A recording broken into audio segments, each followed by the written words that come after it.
Here's your roadmap to $10,000 a month with your clothing brand. First, you must get from $0 to $1,000 a month.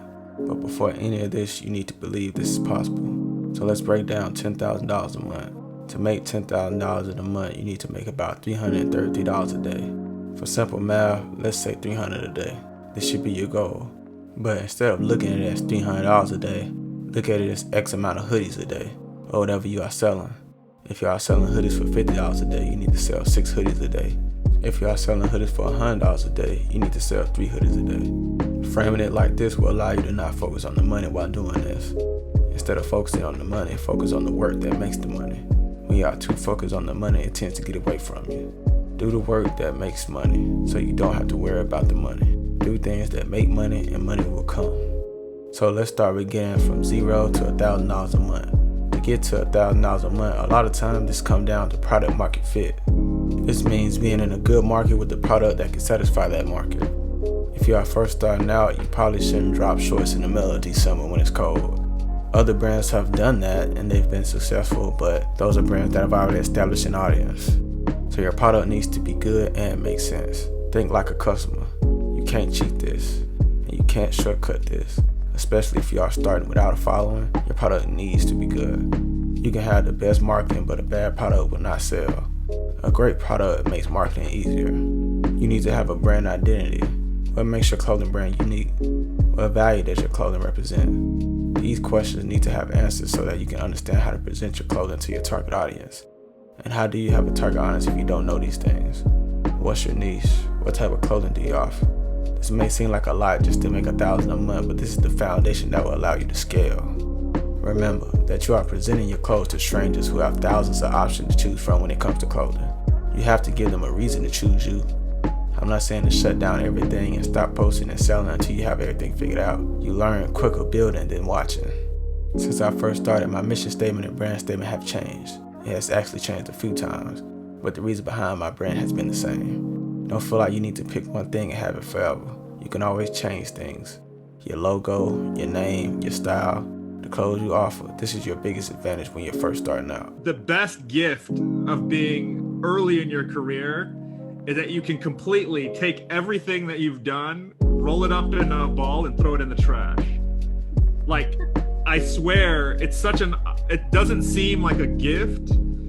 It's the biggest gift on planet Earth. Because what happens is you start an idea and you start telling a friend about it, right? Then you change your Instagram bio, like creative director of said brand name. And then you're like, you meet a few people around town and you're like, oh, this is my brand. This is what I do. So at like 3 days from that original start of changing Instagram bio, you feel like you can't change. You feel like if you do, then everyone thinks that you failed and then the brand doesn't exist and yada, yada, yada. And I swear, like from a brand name, so many times I meet people that like they've evolved from the name that they've started. And it's like, just throw the name away and come up with a new one, or your brand premise, or, so if you thought that, you wanted to do streetwear one day and then you're like, wait, I'm seeing too many streetwear things. I haven't even launched, I'm going to switch it up and I'm going to go couture, tailoring, or I saw a film and that inspired me. Like, screw that. Like, there's no fault. And it's actually your greatest power. Now it's time to start marketing your brand and making content. Trial and error is going to be the best strategy for you in the beginning because you don't know what works for your brand yet.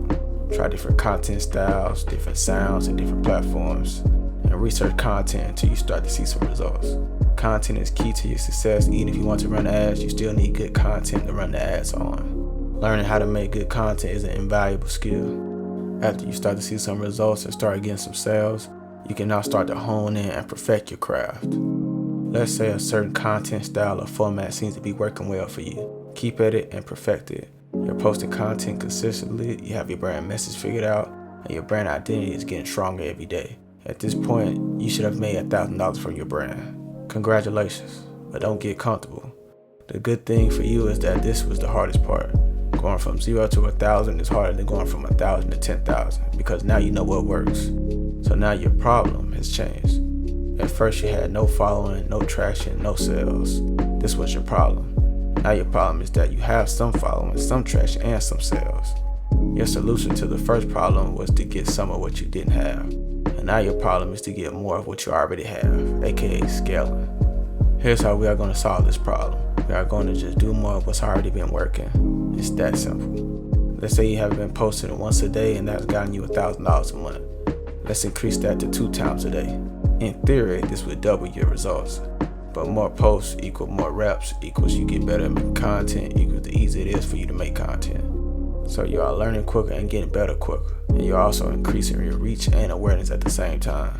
You will grow faster posting multiple times a day than posting once. But posting once a day will grow faster than posting 3 times a week. Stay consistent and don't just throw up content just to get it out there.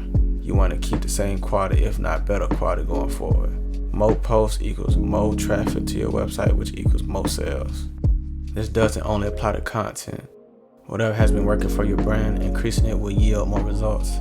If you did a giveaway and that yielded you 10 sales, then why not keep doing that? It costs you 1 item to sell 10. You keep doing that. Of course not every day, but why do it once and never do it again when it got you results? Let's say you run an ad and spend $500 and make $2,000. Why would you start running ads? Why wouldn't you scale this up? People understand these principles when it comes to things like that, but when it comes to content, people don't see it in the same way. So if content has been working, why not increase volume?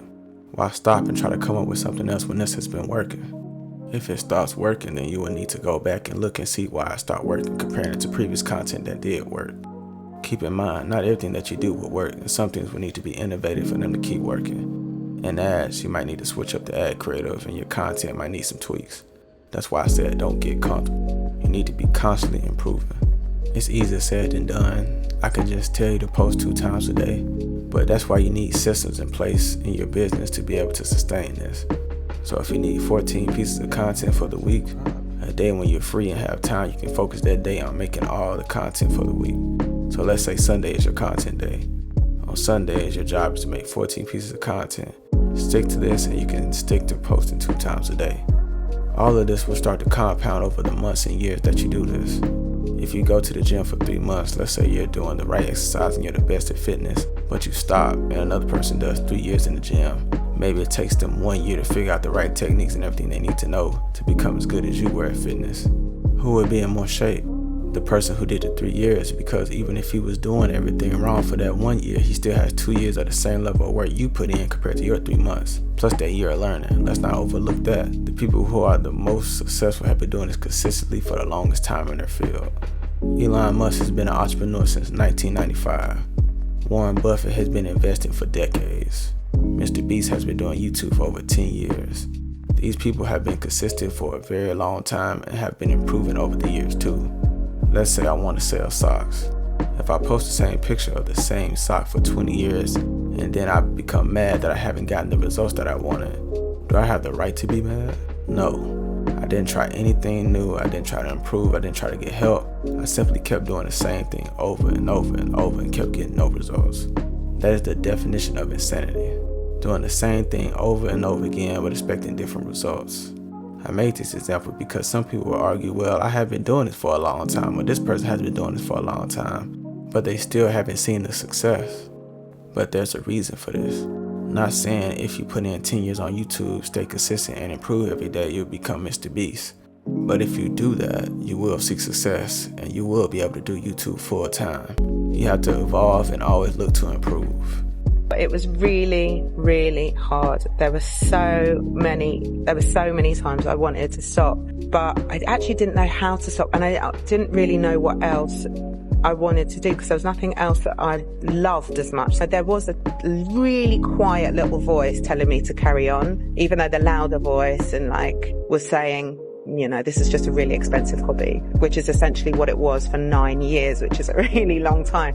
I mean, there were times when I was working at the bar and I was using the money that I was making there to pay people here. I was literally diverting money around me and paying other people with that money. And it sort of started to change when I started working at Balenciaga, when I started consulting there, and that's when the whole mood really shifted and it brought really real attention. And that's easier to keep focused then, because finally you feel like you're being heard. You have to be really, really honest. You can create anything copying anything else. You can try to be on trend, but trends change. That's a shaky ground to start on. The longer route, my route, I think in the end it really pays off. You have to be really, really authentic with who you are and what you need. Thanks for watching this video. Go to dreamsfade.com or go to the link in the description and go shop with my brand if you want to support the channel. Like and subscribe if you learned something new. Thank you.